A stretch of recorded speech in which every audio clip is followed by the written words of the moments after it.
Revelation chapter 8. बाब 8। जब उसने सात मोहर खोली तो आध घंटे के करीब आसमान में खामोशी रही और मैंने उन फरिश्तों को देखा जो खुदा के सामने खड़े रहते हैं और उन्हें 7 नरसिंगे दिए गए। फिर एक और फरिश्ता सोने का उस सोज लिए हुए आया और कुर्बानगाह के ऊपर खड़ा हुआ और उसको बहुत सा ऊँट दिया गया ताकि सब मुकद्दसों की दुआओं के साथ उस सुनहरी कुर्बानगाह पर चढ़ाए जो तख्त के सामने है।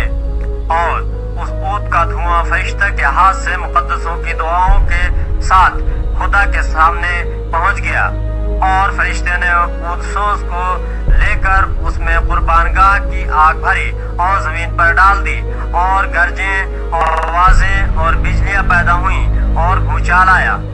और वो 7 फरिश्ते जिनके पास वो 7 नरसिंगे थे फूंकने को तैयार हुए।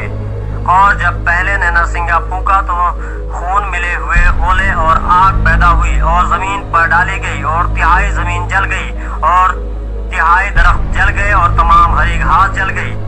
और जब दूसरे फरिश्ते ने नरसिंगा फूंका तो गोया आग से जलता हुआ एक बड़ा पहाड़ समंदर में डाला गया और तिहाई समंदर खून हो गया और समंदर की तिहाई जानदार मखलूकात मर गई और तिहाई जहाज तबाह हो गए।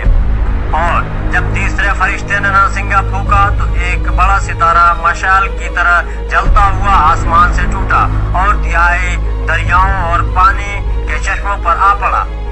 उस सितारे का नाम नाग और दूना कहलाता है और तिहाई पानी नाग दूने की तरह कड़वा हो गया और पानी के कड़वा हो जाने से बहुत से आदमी मर गए।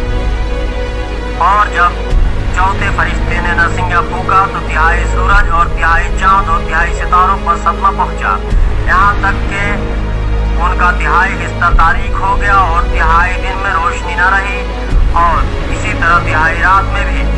और जब मैंने फिर निगाह की तो आसमान के बीच में एक उकाब को उड़ते और बड़ी आवाज से ये कहते सुना कि उन 3 फरिश्तों का नरसिंगों की आवाजों के सबब से जिनका फूंकना अभी बाकी है, जमीन के रहने वालों पर अफसोस अफसोस अफसोस।